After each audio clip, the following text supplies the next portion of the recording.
Hi. Good morning. Good morning. Good morning. Okay, let me just, okay. Good morning, everybody. Good morning, Rebbetzin Silber. This morning is actually sponsored by Pauline, and Pauline wants to share with us I'm not sure the story, and that is, we are learning Le'ilu Nishmas, Chaim Zalman ben Tzemach Shlomo, quite a name, and yeah, so if Pauline, we could just let Pauline share with us before we start. Well, this is my father-in-law, and he was a very, very kind man. A very kind man. But the story I want to tell you is he was obviously called up to serve in the Second World War. And he was called up, and I don't know if you know, but then they sent you like a railway warrant for where you had to go to the training camp. And he saw this, and he saw it said it was to go on a Saturday. So he thought he's going to have problems enough later on, but could he change and not go on the Shabbos? So obviously they wouldn't let him come later. So he actually went on the Friday, and they changed the railway warrant. We have a photocopy of it at home, changed so that he could travel on the Friday, and he was the only person there until everybody else came. And because of this, they have these like little magazines to encourage the soldiers and whatnot. And in this magazine, they actually wrote about it, thinking he was so keen to come that he'd arrived a day early. So it actually said, "We welcome to the wide open spaces the boys of the new brigade and sincerely hope that they enjoy this change of air.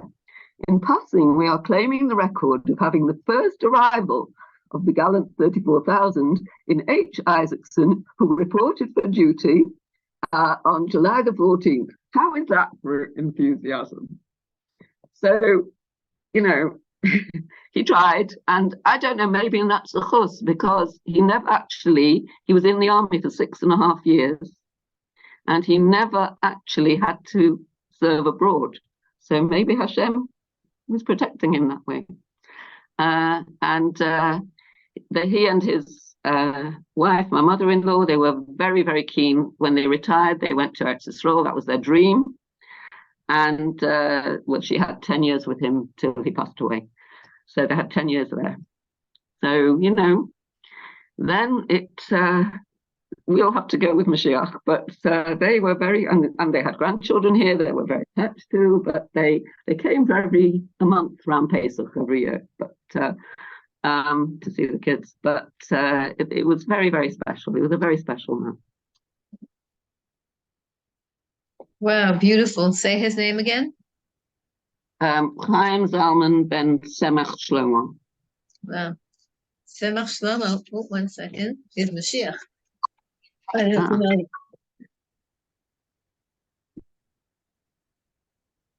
We're going to see some of the different names of Mashiach in this parak, but that's one of the names of Mashiach is Tzemach Shlomo. There we go. Okay, we wish you Chaim Arochem, and thank you so much for sponsoring the share for us, and thank you, Rebbetzin Silber, and looking forward. And he should have an Aliyas Neshama. Wow, he should have an Aliyas Neshama. I'm assuming he's buried here. So 1 second, just 1 second. I have to do Sar Bal Chai. Yeah, he's buried in Netanya.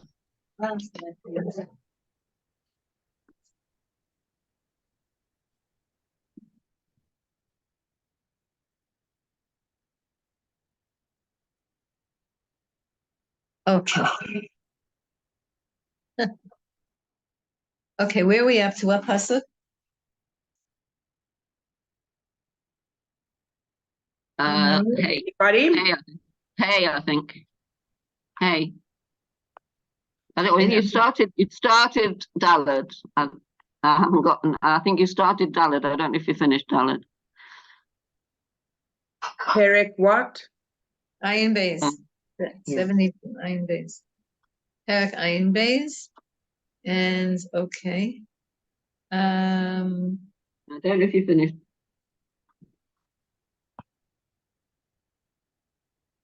I don't know if you finished Dalet, but you started Dalet. That's what I thought.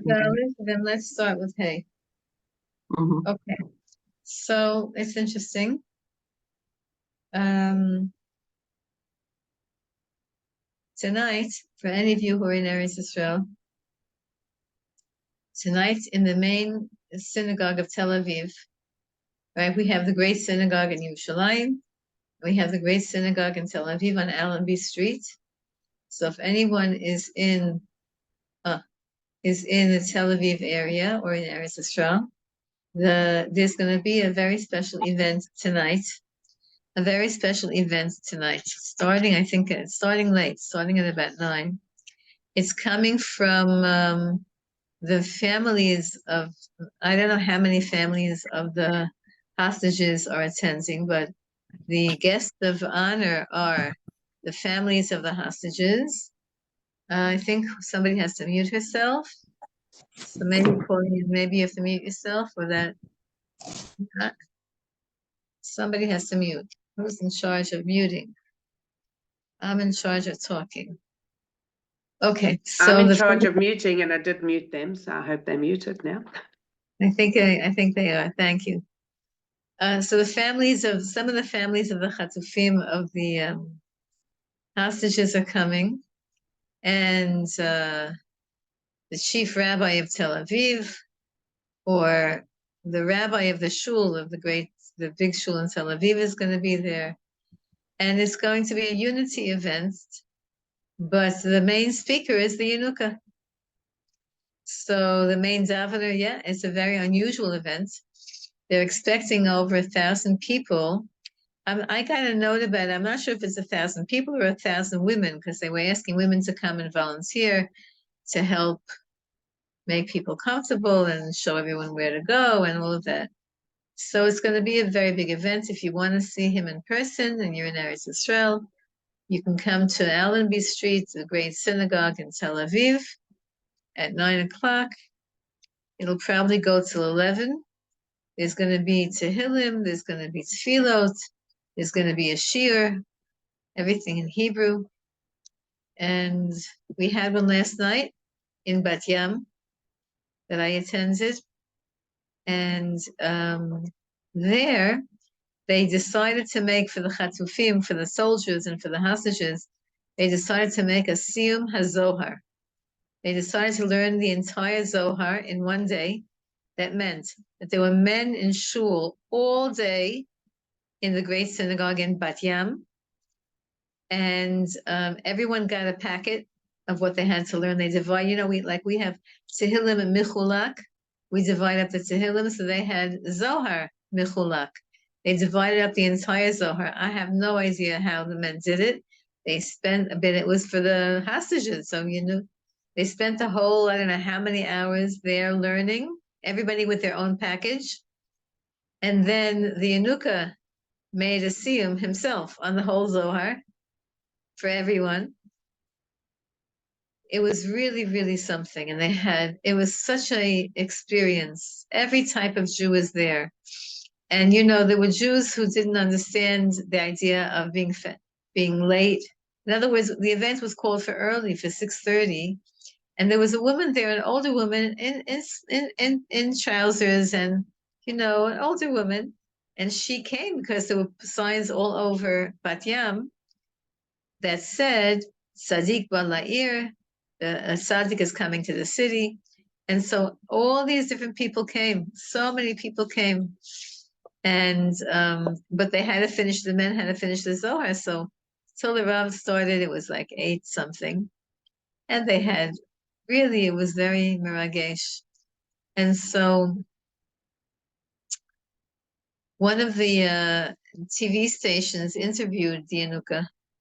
He normally doesn't do things like that at all, but they came to his house, to Kabbalat Kahal. They came to the shul where he has, he officially, on Monday nights, many of you have taken advantage of that. And if you want, I have the phone number to send names. That the phone number is now available. Again, it was so inundated with calls that they had to just put a machine on, but now we have anyway, so So they came to interview him from one of the TV stations, the Israeli TV stations, and they asked him what's going to be. And he said, just don't be afraid. He kept saying, repeat it again and again, what we're learning. And I'll just repeat it. What he said, fear is the biggest impurity that exists. Fear. Sadness is the biggest impurity. He says you have to stay away from fear. There's nothing to be afraid of. And you have to stay besimcha. You have to stay in a positive mindset. Fill yourself up with hope. Now, I want to explain to you something. When tzaddikim repeat the same message again and again, there's a reason for it. And I'm not in that league at all, halavai, but the tzaddikim use our prayers as their fuel to speak to Hashem. So the more we can stay positive, and he says, imagine and visualize in your minds. The Lubavitch Rebbe used to say this also. Imagine, and Rabbi Nachman and the Baal Shem Tov, imagine and visualize in your mind when everything's going to be fine already, when everything's finished, and Mashiach is here, and the Beis Hamikdash is here, and we have no idea what that's going to be like, but everybody make up in your own mind what that looks like to you. You know, are there going to be zip lines from the UK to Yerushalayim? Are there going to be, yesterday you had a terribly anti-Israel event. Your clock of London was lit up with that terrible expression that the Goyim are saying anti-Israel expression. I'm not going to even verbalize it. So when Mashiach is coming, all the anti-Semitism will stop. But one of the things that the Rav said in this interview, and they just came, they waited online like everybody else waited online during the reception hours. And when it was their turn, they put on a big camera, they brought a fancy microphone, and they let him, and they asked him to speak. Anyway, so he said, look at how beloved the Jewish people are. First of all, we have overcome every single adversity and every single enemy, and the whole world has always been trying to kill us since the beginning of our creation. You have to think about this. Your next door neighbors and their ancestors and their ancestors and their ancestors, there was always people who were trying to wipe out Jews, and they're gone, and here we are. Yesterday in the Knesset, not that I'm a fan of, I'm not, you all know me, I'm not a big fan of the Knesset, but whatever is what we have right now. So there's an Arab that was trying to get the Arab out of the Knesset, an Arab Knesset member that was elected by the Arabs here. When people talk about apartheid, they have no idea what they're talking about. Arabs have the right to, Israelis, Arabs have the right to vote, and they have Knesset members, and one of them was praising the terrible tevach, the terrible slaughter that happened on Shmini Atzeres, and they wanted to kick him out of the Knesset, and there was a vote, and the leftists didn't kick him out of the Knesset, whatever, but one of the Knesset members was screaming at him. He said, there will never be a Palestinian state. You'll die, and your children will die, and your grandchildren will die. There will never be a Palestinian state here. So, but we know that. And so the Rav said, he didn't say that, but the Rav said, he said, we have been here forever, and we're so happy to just be Jews. We're happy to be humane and human. Everybody else is not. Not everyone, but the ones who are anti us. So we're so proud and lucky and fortunate to be Jewish. And then the Rav said something I never heard him say. He said, don't you see, Hashem loves Achdus, and we're working on it, and you see what's going on here in Israel, and all of the Jews all over the world. He doesn't speak like that. For people who, he doesn't talk with an awareness of what people are doing. He talks different things. But he said again and again, look how great we are. Look how much chesed we're doing. I mean, I'm paraphrasing him. He said it in much more holy and elevated words, but look how great we're doing. Look how kind we are. Jews, he said, of every single type, affiliated, unaffiliated, observant, unobservant. Look at what we're all together.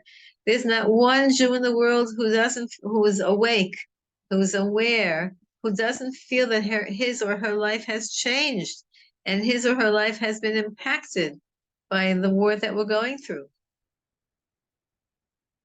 And everybody knows that we're just waiting for what's starting in the north.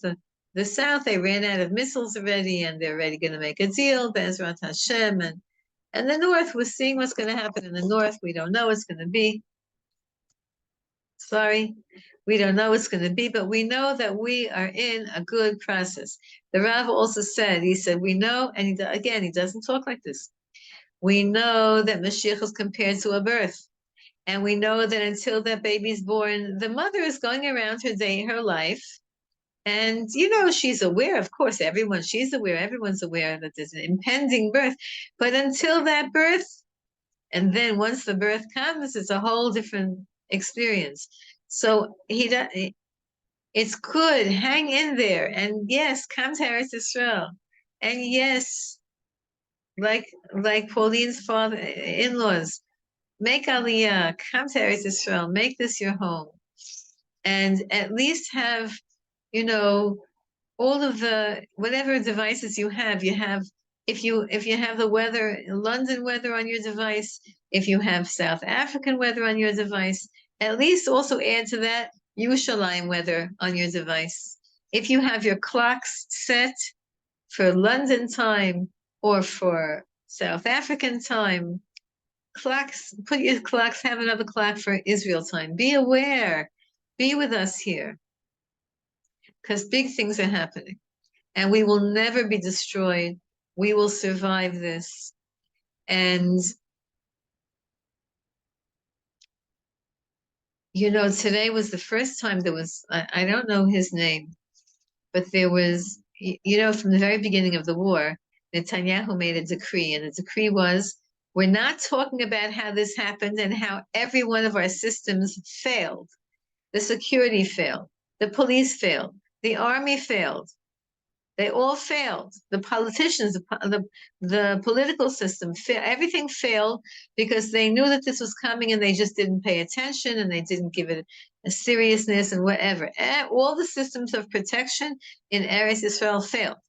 So Netanyahu said, until the war is over, we're not going to talk about the failure. And there has been a news blackout about that. No one's talking about how is it possible that the Air Force was told, do not bomb, do not come with airplanes over the south. There was from 6:30 in the morning until 2 o'clock in the afternoon. How is it possible that the Air Force was told, don't go? How is it possible that everybody who was telling the government something's going on, they were silenced? How is it possible that different government organizations were told, we will throw you in jail if you publicize the fact that there's a threat to Israel? How is that possible? So Netanyahu said, we're not answering those questions. We're not asking them. There's going to be an investigation, all the things that people say. But today, for the first time, it's going around on the Reshet, the internet, our internet, the verbalization of every one of the failures. The girls that were killed, they were the ones who were looking at the screens. Some of the girls who were killed, some of the girls who were captives. And they kept saying, there's something crazy going on. But at that time, and they refused to listen to them. They kept saying, keep quiet, you're all crazy, go to sleep. You're seeing things. How is that possible? So this is going to lead to the eventual, this is all coming to bring Mashiach. How? That I don't know. When? I hope soon. But it's clearly something that we never experienced before as a nation, where everyone is mati v'lo mati. That's in Aramaic. They're talking about it, but they're not talking about it. Okay, so now we're in Ayin Beis, and Ayin Beis li Shlomo. This is for Shlomo HaMelech. It's the parak of Tehillim. David HaMelech said to encourage his son, who's going to be the next king. And we all know that we call Mashiach ben David. Why do we call him Mashiach ben David? Because he's a descendant of David. But who was the first Mashiach ben David? Who was the first king anointed? Mashiach means anointed. And ben David was Shlomo. So this whole parak, and as we've learned before, parak, the 2 parakim before it, are all talking about Mashiach's coming. So we have to find ourselves in the relevance to our life now in these parakim. Okay, here we'll start with pasuk. Okay, Yira'ucha im shemesh, v'lifnei yareach zor zorim. Okay, we're talking about Mashiach's coming, right? And we're talking about that the king, Shlomo Melech, and the king's son, also Shlomo Melech. And we're talking about a prayer that he should be successful in being honest and judging the cases of the poor and the needy and the destitute, and bringing social justice into the world. And when I talk about social justice, I'm talking about real justice. I'm not talking about being politically correct and trying to appease everyone politically correctly. There's a new, I don't know if this happened on your phone, but it happened on my phone. I have an app on my phone called Google. I don't know if it's an app or I don't know how you call it, but we all have Google. There's Rabbi Google, there's Mr. Google, there's Chef Google, there's home cleaning Google. You ask the questions if you need a good recipe. Sorry to all the people who are writing cookbooks, but if you need a good recipe, just go on Google and say, what's the best recipe for matzah brai? And it will tell you. Anyway, so when I asked Google a question yesterday, it asked me on my phone, a suggestion came up saying, well, would you like to try something called AI? And it's not Google, it's called AI Gemini. So I didn't download it because I have to always ask questions of my students. What's AI Gemini? Is it safe? Is it whatever? But that happened yesterday. And this morning, I see in the news that they're taking AI Gemini to court. Why? For reverse discrimination. Meaning, if you ask AI Gemini something about heroes in the world of social justice, the only people who come up are people who are of color, blacks, browns. Thank you, bless you too. I know you said bless you. So, and it's reverse discrimination. So real social justice means true truth. So that's what Mashiach is going to do. That's the prayer for him to do that also. So now, pasuk case is like this: Yira'ucha im shemesh. Why is it that we want the king, the Melech HaMashiach, to be so honest and so above politics and so above social interests and so independent? Why do we need him to be such a tzaddik? Because he's going to be judging the world, judging people. And we want that people from his judgments, from the way that this tzaddik Mashiach is going to behave towards people, we want that he should make it that people have yirat shamayim, fear of heaven. So, yira'ucha, so that I'm praying for my son, the Mashiach, right? That's what the Melech is saying. That yira'ucha im shamash, that the people of the world, not just Jews, but the people of the world, will have fear of God. Yira'ucha means fearing you, Hashem, fearing God. Im shemesh, as long as the sun exists. In other words, forever. V'lifnei yareach, and as long as the moon exists. And if you didn't understand what that means, it means dor dorim, from generation to generation. Mashiach is going to be such a powerful that we're going to all admit he'll teach a teaching. And then you think there's not going to be shiurim on Mashiach's teachings. I'm sure there's going to be a lot of shiurim. Like Mashiach is going to have a shiur when everything quiets down. When Gog and Magog is over and all the evils out of the world, the Mashiach is going to give a shiur on the internet. And everyone afterwards is going to interpret the shiur. We're going to have a shiur every day, and then a whole bunch of explanations. And then if you have time after that, you'll run to the Beis HaMikdash to watch how they're being makriv the korban mincha, and you'll daven mincha there. It's going to be an amazing life. Amazing. One of my precious friends, she and her husband retired. Well, she's about to retire. He already retired. And they have a place here in Yerushalayim. And they come, now that they come like 2 months at a time. And they stay with some of the kids that are here. And they have a place here. So now what is she doing?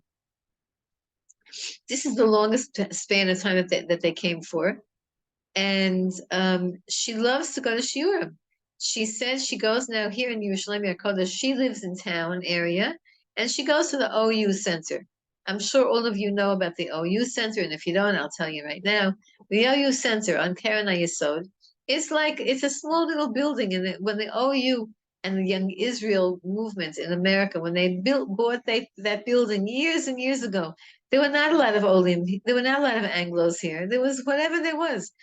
And now it's, and now it's considered like now we have Torah centers of learning all over. You could come to Neve if you feel like it. You can go to anywhere that you want to study Torah. So she goes every morning. She's like in Kollel. She's learning shiurim in the OU Center all morning, and there's of course coffee and socializing and mazonos and whatever food. And she said it's like Gan Eden here. She didn't imagine that she can have a life here of Gan Eden. Okay, she's already retired, almost retired, but it's going to be like that when Mashiach comes, ladies. It's going to be Gan Eden here. Just hang in, and stay alive, and stay healthy, and take upon yourselves more mitzvah. So, and that's going to be forever. So we're going to be seeing Mashiach's shir, and we're going to increase in our awareness of God. Now, I just want to talk about Yiras Shamayim for 1 second, because culturally, the UK women, who I adore you ladies, the UK women are culturally a little bit different than the New York women, and different than the South African women. I'm talking about in our Jewish society. There's Yekas and there's Sfardim and Ashkenazim, and everybody has like a certain culture that they picked up from the environment that they're in. So I noticed about the UK women, they have a lot of Yiras Shamayim, a lot of a fear of heaven, to do the right thing. Everything should be done right. Fear of heaven also means, and this is what you're going to upgrade in your fear, because I think you have amazing Yiras Shamayim, the UK women, and you're incredibly charitable and hospitable and all good things. But there's also something else, and that's increasing in all Jewish women now, and that is being aware of Hashem in the kitchen, in the shopping, in the workplace, all the time. Because Yirah doesn't just mean fear; it means to observe, to watch, to see. So we have to see Hashem in every single place in our life. Every single place in our life, we have to see Hashem. For example, in the Parsha Shir yesterday, which I'm still trying to figure out how to upload. Anyway, so one of the stones on the breastplate of the Kohen Gadol was called a Yahalom. Nowadays, we translate Yahalom as a diamond. And so, but what is that's what we translate it as. But Yahalom in what it meant in biblical times, what it looked like, I'm not quite sure. And you know that we have different color diamonds, and there was a whole dispute about in the UK about a diamond that was gifted to the UK. I forgot that whole story. The Kohinoor diamond, maybe it was called, whatever.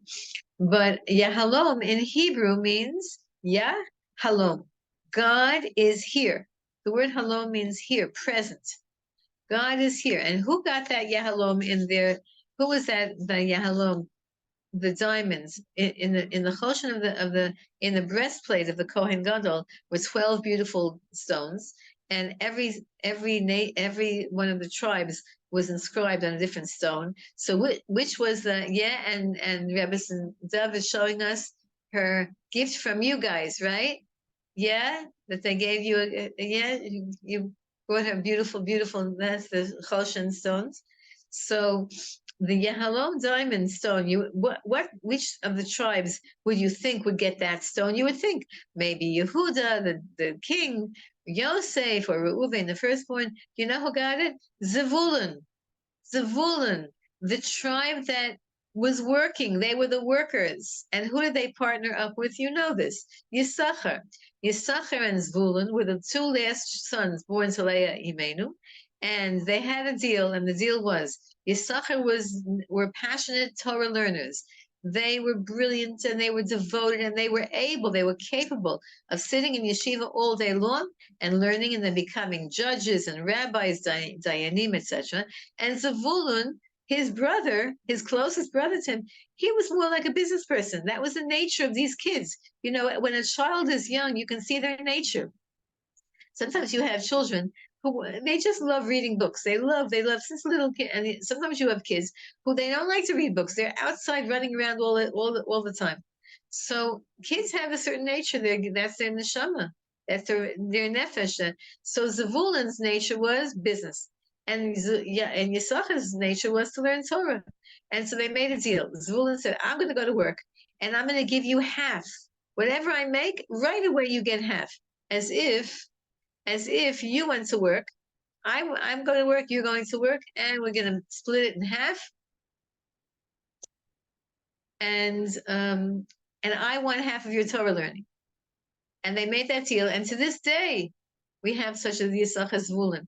So Zvulun was the one who got the diamond stone. You might say, "Oh, that's because he's working, making a lot of money. Diamonds are expensive." No, it was the Ishbitz Rebbe says it was because even while he was working, he was constantly thinking about Hashem and saying, "What does Hashem want from me right now?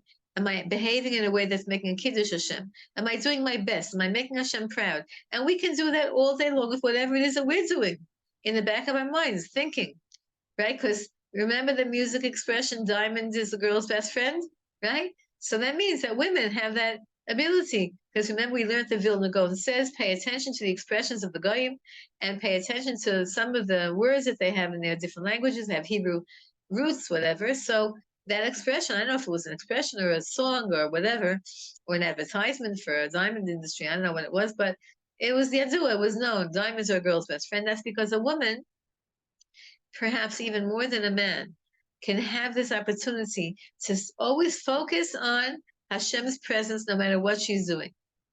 You know that the Rabbanit, the Yenuka's wife, so she gave a shir 2 nights ago. Bezrat Hashem, if I get permission, I'll send you it. It's in Hebrew, but you can, whatever. Maybe we'll translate it into English also. So she said something interesting. She said that the Rab said to her, the Yenuka said to his wife, the Rab said to her, if he were a woman, you know what would his avodas Hashem be? He would invest a lot into davening, praying, talking to Hashem. If he were a woman, that would be his thing. He's a man, so he learns all day long, and he walks around with Sfarim, and he's everything he knows by heart. But he said, if he were a woman, he would be davening all day long or investing into davening forever and ever. So Yirauchim Mishamish, we want to see Hashem. We want it to be that the rulership of the Jewish people is so holy that we see God's goodness and we fear him. We are in awe of him day, night, forever and ever. That's Pasuk K. Pasuk Vav. Yered Kimatar al Gaze. Nay, the words of my son, who's the king. How do you say that? Condense or descend like matar. Matar means a beautiful soft rain. Al gaze. Gaze means the plants and the whole vegetation.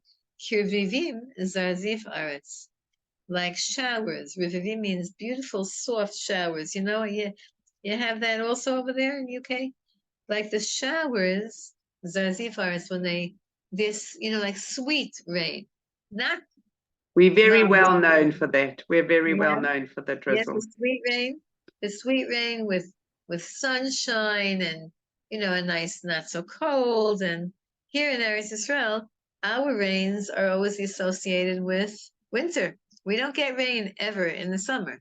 So whenever it does rain and it's not cold out, every once in a while, I think last year, we always have something in ER so we can collect the rainwater. But whenever it is, we usually we associate here rain with winter.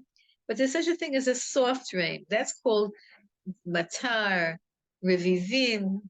In Ramat Beit Shemesh, there's a revivim, right? In Ramat Beit Shemesh, they have lots of water streets. Nahar and Nachal and Revivim and all of those water streets. Whoever made the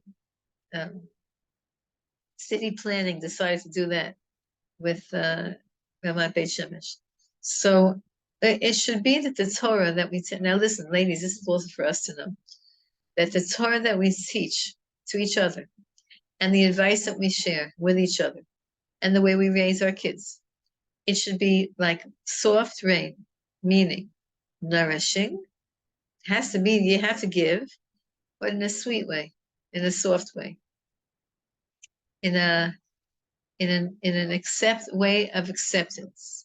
And we have to dive into Hashem, and Hashem should help us to do that. Not always are we gifted naturally with the ability to communicate in a soft way. Sometimes we're so, serious about our kids and our grandchildren. We're so serious, and we so much want them to succeed, and we just say it straight, like, don't make that mistake. I did, been there, done that. Don't make that mistake. And sometimes we talk too strongly to our kids.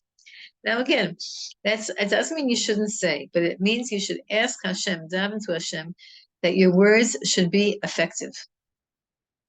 Your words should be effective. You should say what you need to say in a way that the hearer and the listener can accept it and then can evaluate.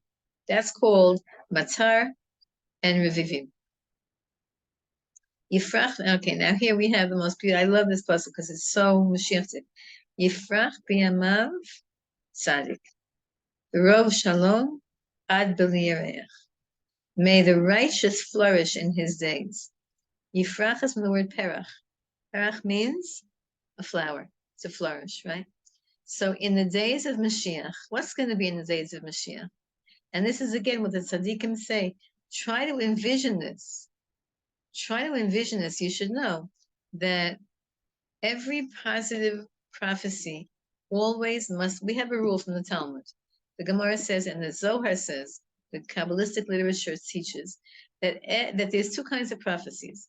There's the scary kind, and then there's the predictive happiness kind. The scary kind does not have to actually come true and actualize, but the positive prophecies always must actualize. The Zohar says this, the Gemara says this. Not just that, but the Gemara says that the positive always outweighs the negative. It doesn't even give a number. It's like 1,000 times more. So whatever negative prophecy is perhaps written, let's say you read Yirmiyahu, the book of Yirmiyahu, Jeremiah, or you read a little bit of Yecheskel, even Yeshaya has, and whatever. You have scary prophecies, some of them, but they don't have to actualize. They're there to motivate the Jew. Now, so what did the prophet see? If the prophet saw, let's say, for example, if he saw destruction, he had a vision of destruction. So what was it that he was seeing? So he was seeing a potential that could happen, many different potential scenarios. Did you ever have that? You had like a daydream, a scary daydream, and then you right away daven, like you did with Tzadok HaKohen from Lublin says, you right away daven. If you have ever a negative imagination or a daydream, right away daven that it shouldn't happen.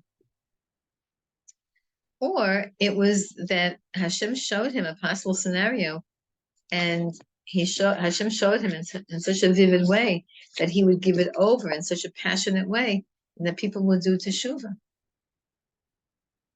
So, but when Mashiach is coming, Yifrach b'yamav tzadik. That in the days of Mashiach, all the tzaddikim will flourish, and will be famous, and will be admired, and will be imitated. Right now, who's admired and imitated? The evil people. Who do you see the headlines? Who's the headlines in the national, international newspapers? The heads of all the countries. And guess what? The heads of all the countries are not good. They're not good people. And they're doing a lot of not good things. The ones who are aligning with Jews and with Israel are good. It's very simple, black and white now. We're really, really coming to the end, and different countries are really being evaluated now. I don't know what's going on in the Shemayim, but it sounds like from the tzaddikim that all the nations of the world are being evaluated to see if they have a zechus for kiyum. That means if they have a merit for continuity. You know that Germany is still a nation, but it's a very declined nation. Spain, which was the head of the world, a declined nation. France, and even the UK, right? The sun never sets on the UK or whatever that on the British Empire, right? That's not true anymore. And you see the UK, you see what's happening in the UK. I told you, once the Queen died, that was all the Malchus of Klippa died. There's no more Malchus in the UK. Whatever, and you saw that your Prince Charles, no, the Prince, his son, William, he made a very anti-Israel statement a couple of days ago. Israel was shocked that he made such an anti-Israel statement. Of course, it was couched in different terms, but it was the same idea, ceasefire. Now you have to know, everybody has to know this important fact. This is an undisputable fact. On October 6th, 2003, when the war began, on October 6th, we were still in a ceasefire with Hamas. We were in a ceasefire. We had a ceasefire with Hamas. I really should write down all the dates that we made a ceasefire with Hamas in all the years for the last 20-something years. Every time we make a ceasefire, we observe the ceasefire and they break it and start the next war. So when they talk about a ceasefire, hello, this war began while we were in a ceasefire. Hamas does not honor ceasefires. They just recuperate their strength. They smuggle back in weapons into Gaza, and they start all over again. You know that if you haven't noticed, I mean, I don't know how many of you have a red alert on your phone. You should, in my opinion. You should set it for silent, but you should have it. A red alert on Israel is whenever there's a bomb, they send us, if you download the red alert app, then you get a notification. And it tells you how many seconds you have to take cover, etc. So if you notice, there's no more I don't know, once every few days they'll send a missile someplace. There hasn't been a red alert in Yerushalayim in 3, 4, 5 weeks, 6 weeks. I don't even know when the last time was. Because they're running out of weapons. So saying a ceasefire in Gaza is ridiculous. It just means allowing them to get more weapons, to continue the war against us. Ceasefire for them it means that we should stop firing on them so that they can gather more weapons to fire on us. That doesn't make any sense. Not just that, but everyone knows that the humanitarian aid is being given to Hamas. In the beginning of the war, Hamas said it themselves. They said they deserve humanitarian aid, the Hamas people, and the UN has to make another organization to provide for the people and the non-Hamas people in Gaza. And you see sirtonim clips over and over again of the humanitarian aid trucks coming into Gaza and regular Gazan citizens, jumping on them or stopping them and trying to get supplies, and Hamas shooting their own Arab brothers and sisters who are trying to get the humanitarian aid that they themselves want. So what is this? Where are you? Where's your brain? Where's your information coming from? So we know UK was never, sorry, I know you live there, but I know that you're not married to the government there. But we know what happened in the 1948 war when the UK withdrew, when England withdrew from Israel, and they supplied the Arabs with weapons, and they threw all the Jews that they could in jail, whatever. So the nations of the world are being judged, and Baruch Hashem, we are Jews, and all the righteous Gentiles who are listening to this, also who will listen to this with me. Thank God that we're aligned with God and that we're not aligned with evil. So, Yifrach B'Yam Tzaddik, when the Mashiach comes, all the righteous people, Jews and non-Jews, will flourish. The Rov Shalom, and it will be a huge amount of Rov Shalom means it will be mostly or a huge amount of peace in the world. Unbelievable Yareach forever and ever, as long as the Yareach is existing. Now, why does David Melch use the Shemesh and Yareach here? First of all, because they are neighbors, right? The sun is over there, the moon's over there. But you know that there's a teaching that says that the Jewish people are compared to the moon. Until Mashiach comes, then the moon will be equal to the sun. But until Mashiach comes, the moon has cycles, and the Jewish people have cycles of power and then of weakness. and David HaMelech is compared to the moon. David HaMelech, who's the gematria of his name is 14, and he was the 14th generation from Avram Avinu, and Shlomo, his son, was the 15th generation from Avram Avinu, and the 15th day of the month is when the moon is in its fullest, and that's why Shlomo HaMelech, King Solomon, who this parak of Tehillim is about, and who is Mashiach ben Shlomo ben David, right? He represented the time of the peak, the zenith of Jewish power, and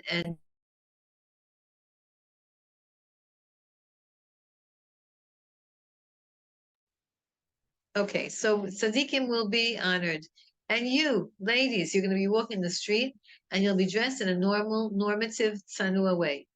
We don't cover ourselves with black from head to toe. The Western world can't relate to that, and that's not the halacha. We dress properly.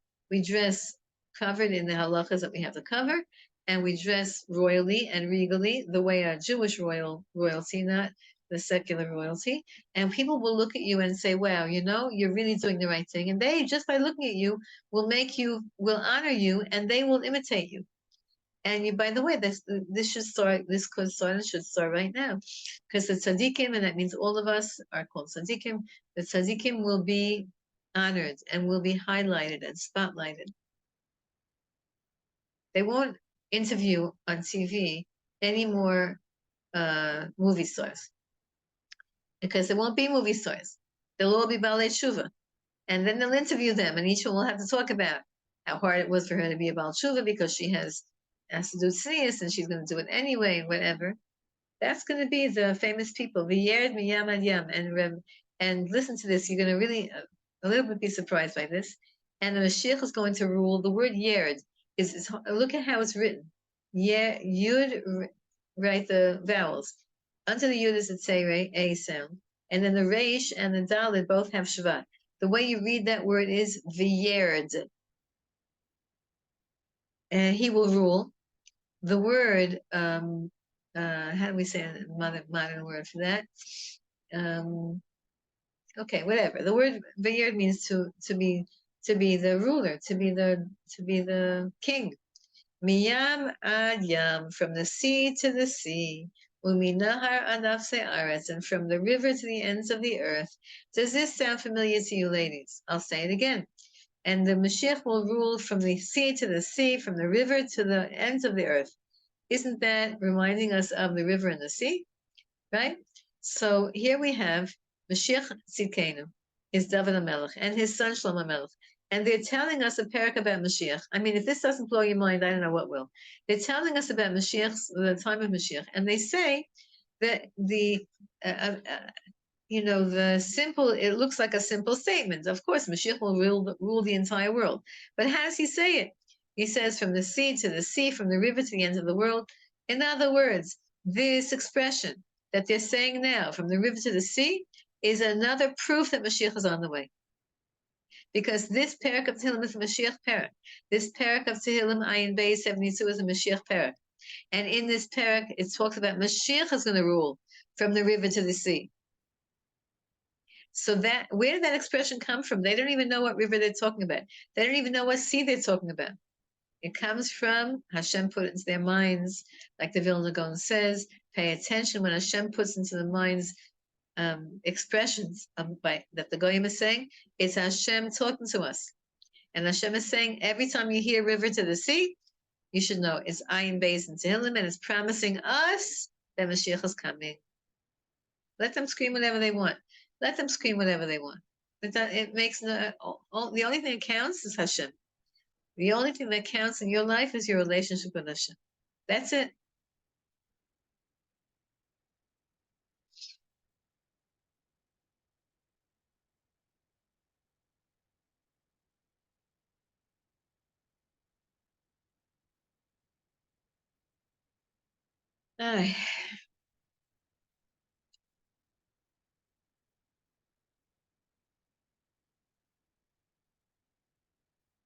It's also so. Rabbi Nachman taught us that whenever you say Tehillim, or whenever you learn Tehillim, you must find the relevance of whatever it is that you're learning to your life.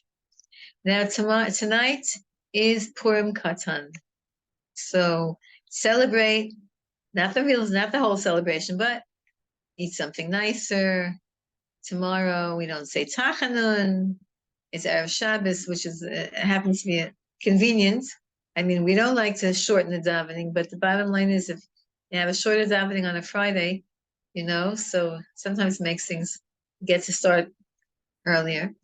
But it's a celebration day, Friday, tonight and tomorrow.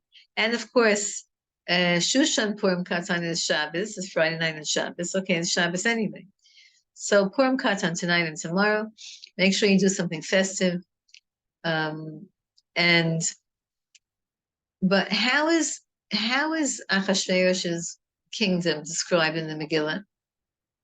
Right? Mehodu vad Kush, Sheva v'Esrim Mea Medina. Right? 127 nations. From Hodu, India, to Kush, Pakistan. Now, India and Pakistan are right next door to each other. So how do you have 127 nations? So Chazal say it went around the world. In other words, he ruled the entire Middle East.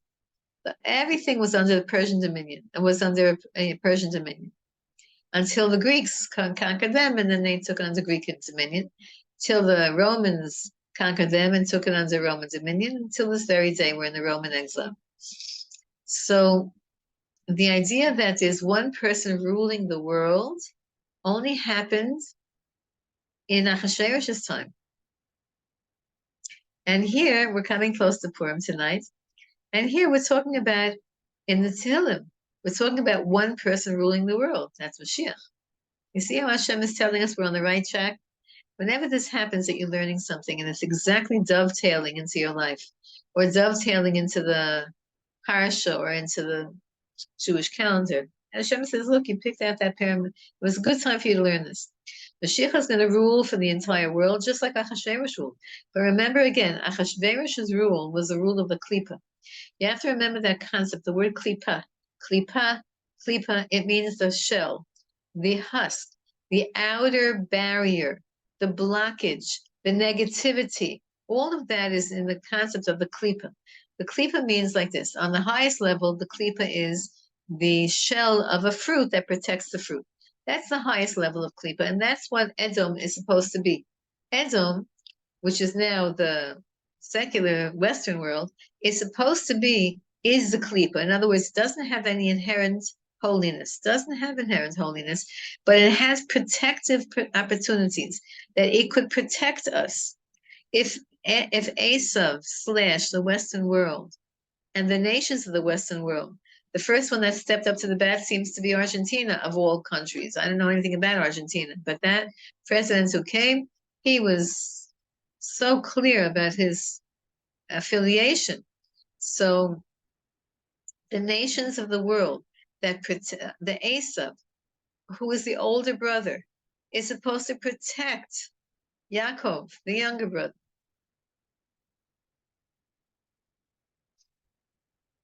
The nations of the world are called the klipa. So there's a positive klipa or a useful klipa that protects the holiness. And then there's an unusable bad klipa that just prevents the holiness from existing. And that's the klipa of the nations of the world. Where it says in the Chumash Bereshis, the Rav Ya'avod Sa'ir, that's in the blessings that Yitzchak Avinu gave to his sons. The Rav, the older one, will serve the younger one. That means Esav is supposed to serve Yaakov. It doesn't mean that they have to be our servants and we tell them go wash the floors and take out the garbage. No, it means the idea of if for Esav to achieve his perfection, he has to be protecting Yaakov. Then, like Lahavdil, because it's a different thing, but parallel, Lahavdil is Yisachar and Zevulun. Zevulun works, Yisachar learns, and they team up together. Lahavdil, to make a separation, Esav and Yaakov could work together. Esav protects us. And the way Hashem wanted to make the world originally was that Esav is the one who does the physical, fixes the physical world, and does, all the science and all the technology and all the healing and the the medicine and all of that construction. Esav loves to do that. The Esav world likes to be involved in the world, and the Yaakov world likes to learn Torah. And originally that was the way it was supposed to be. And then Esav opted out. And so Yaakov got upon himself. We got both. So we became Yaakov and Yisrael. When Esav opted out, that's when Yaakov got the extra name Yisrael, which means now you have to do both, learning Torah and also contributing to the upkeep of the world in medicine and science, etc. And we know that we've been very good at doing that. So Achashverosh's rulership of the entire world was a klipa. It was a outer shell, and it could have been, right? He had the power of the whole world. Ad kadei kach, to the point where he had an Amalekite, as his vice president, or whatever you call him. And that Amalekite had the ability to wipe out all the Jews, chas v'shalom, because all the entire inhabited world was under Achashverosh's rule. So it was that's why they were talking about that. There are certain Christian denominations that are very missionary oriented, but they're very supportive of the state of Israel. And one of them said outright, if all the Jews are in the state of Israel, so we can have them all together and do with them as a unit instead of being spread out all over the world. Right now we're all over the world. So lahavdil. So that's what Haman had, Achashverosh had, and Hashem saved us from that. And now we're learning that when Mashiach comes, Mashiach is going to rule over the entire world. We're going to all be safe under him, and we will all be respected under him, but he will rule over the entire world to the benefit of mankind instead of to the detriment of mankind. Right? Remember that Haman said, it's such a terrible thing that he was going to do, genocide to the Jewish people. It's such a terrible thing that he said, I'll pay you to do it, millions and billions of dollars. I'll pay you, because he knew that he was doing the wrong thing. That was to the detriment of the world, because Achashverosh said, can't kill all the Jews. They're my doctors and my lawyers and my scientists and whatever. Haman says, don't worry, I'll pay you. I'll make it up to you. So we see that Achashverosh and Haman, who was really trying to rule the roost, he was trying to destroy the world. And Mashiach is going to build up the world. And that's why people will finally give us honor and will give more than us. We don't need honor. Hashem. People have to praise Hashem. Give Hashem honor. It's all about Hashem. And we have to always give Hashem honor and not for ourselves. So my sweetie pies, thank you for coming to the shir. And Purim Katan Sameach. And Shushan Purim Katan Sameach. And have a good Shabbos. It's a powerful Shabbos. Very powerful Shabbos. It's Purim on Shabbos. It's Yerushalayim Purim on Shabbos. And Katan, right? In other words, really in 1 month from now. Also, I'll tell you something else I say every single year. We think about this every single year. And really it blows my mind. You know that if all the Jewish people know that tomorrow is not Purim, that we have a leap year this year. And that because when the day that Purim comes out next month, which by the way is Ramadan, is starting next month. Ramadan starts Adar Bet, which for us is a good luck month. So we're not afraid of Ramadan. And by the way, Ramadan, people who really observe Islam, Ramadan is their month of tshuva. So do tshuva. Stop trying to kill people and just be better people.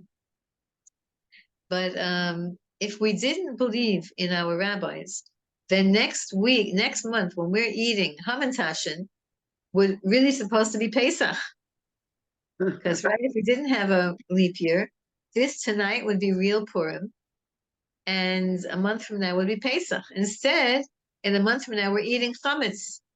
The whole world, the whole Jewish world, right? Because it's even so. Those people who don't think that they believe in Rabbanim and in the oral law, they don't realize that. Of course you do, because you're having your calendar based on the oral law, and that's a big merit for the Jewish people. So, have a good day tonight and tomorrow, tonight and tomorrow, and And Bezrat Hashem, only good things, only good things. You'll see, I'm sure they're going to put, because this event tonight in the Tel Aviv synagogue is such a big deal. Is it going to be recorded anywhere or live streamed? I don't know. Well, the Yanuka is the Chevra from the Yanuka, they record everything. Question is it going to be professionally recorded? I have a recording from last night, but it's not clear because the sound system wasn't a great sound system. So, but I hope. Listen, the main thing is it's a tefillah and it's a big Kiddush Hashem. The fact that they invited him to the Tel Aviv Grand Synagogue, whatever it's called, that's really unusual. Amazing. He's gonna make a tikkun in the whole Tel Aviv tonight. Yes, Hashem. Fix the whole Tel Aviv. Yes, Hashem.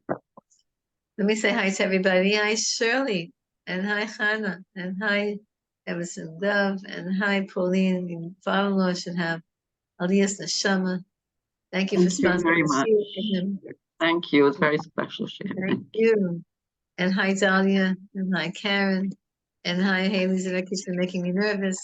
And hi. Hi Marcel. You better tell us what you're making, Haley. Yeah, she looks like, doesn't look like challah.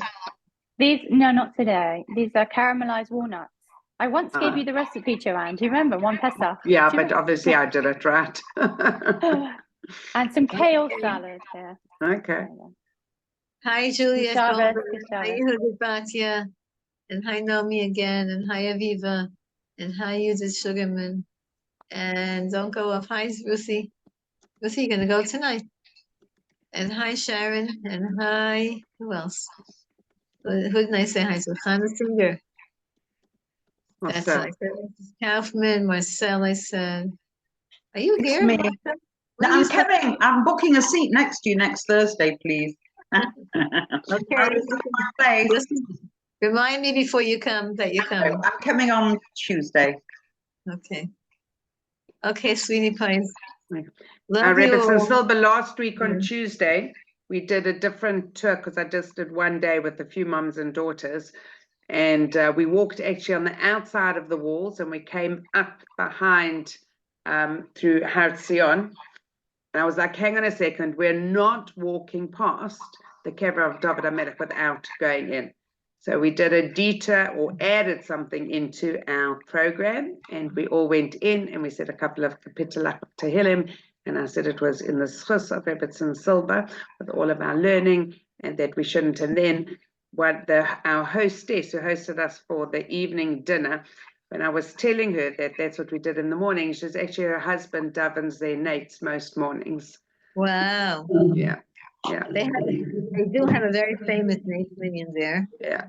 So I think maybe that might be that we've got to find another time of just a woman's learning and everything together, not everything. The learning is just as much of the solidarity. But when I said, well, we used to go to the Kaisel because we used to go daven by Rav Adis's minyan at Nate's, and then he stopped doing that. He stopped coming. So I said, Mirz Hashem, the next time we can do Nate's by the kever of David HaMelech. A lot of the hidden tzaddikim go to that Nate's minion by the kever of David HaMelech. A lot of the hidden tzaddikim, you can get bracha from them. That minion is a very special minion. So Be'ezras Hashem. You have to come when the Nate's is not too early. Now the Nate's is getting earlier and earlier, but then they're going to switch the clocks. When they switch the clocks, it's the best time to come. The best time. That's the early time. But You mean they would switch the clocks now when it's going to get yeah. early? Okay. Mirz No, Hashem. and also the latest Nate is like right before Hanukkah. Yeah, Before yeah. the day, right when the days. That's also very. Yeah. Very Well, nice. we hope that we're going to be with Mashiach next Hanukkah, so it's fine. But For sure. Yeah, can I just ask one question before we quickly finish? Because somebody was asking me if we think about the one of the ideas of when Mashiach comes, that the whole of the world is going to become Eretz Yisrael, and Eretz Yisrael is going to become Yerushalayim. If we're basing our things on that, so do people really have to pack their bags and move? It's a very famous question. It's a very famous question. I can't tell you the answer. It goes in your heart. The question is in your heart, but I'm going to tell you, when Mashiach comes, you're going to want to come here.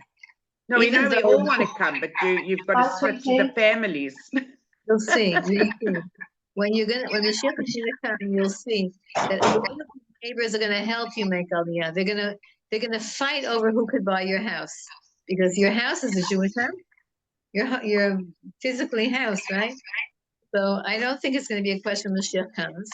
And for people, everybody, Hashem wakes up everybody when he wants them to. So some people make Aliyah now because they just feel they have to be here. I have a friend, she made Aliyah 40 years ago. 40 years ago. She said, Mashiach is coming any second, I must be there. And she came 40 years ago. And she's been screaming at everybody since then, make Aliyah. But Hashem invited her then. So Hashem invites us. So when you start to feel like you have to be there, be here, that's when you'll start thinking about it. If you can't get that idea out of your head, then it means Hashem is inviting you here. And then Hashem just opens the doors and makes it happen. And also, I want to tell you something else. No, when we have the third base of Mikdash, no one's going to want to be outside of Israel. Yeah. We're going to all want to be here because the third base of Mikdash, you're going to want to take here. We're making a train to the third base of Mikdash. So I want to move closer. I want to move to the area closer to the old city. Yeah. Hashem invited me to come live in Israel. When is he going to invite me to be a millionaire?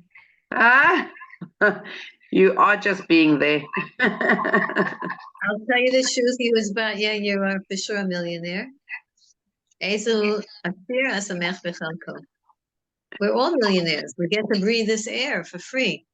Remember the whole story during Corona of some guy's an old man, and they sent him a bill on the respirator, and he started crying, and they said, don't worry, we'll work with you. You don't have to pay your whole life savings. And he said, he's not crying for the bill. He doesn't have any intention of paying it. What he's crying is that God let him breathe for 87 years without billing him 1 minute. So we're rich. We just have to look at our blessings. We have to focus on our blessings and not focus on what we're missing. We're rich, rich, rich. Good Shabbos, good Shabbos. Good Shabbos, and thank you. Good Shabbos, everybody, and Purim Sameach. Purim Sameach.